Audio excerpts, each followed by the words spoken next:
नाम संवत्सरे दक्षिणायने वर्ष ऋतु श्रावण मासे कृष्ण वर्षे अद्य प्रपथ्याय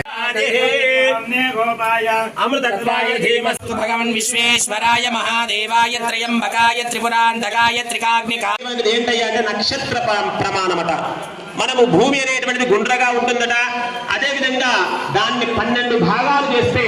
ప్రతి రాశి 30 డిగ్రీలుగా చెప్పబడి అదే రాశి చక్రంగా చెప్పబడిందట 27 నక్షత్రాలు కలిసి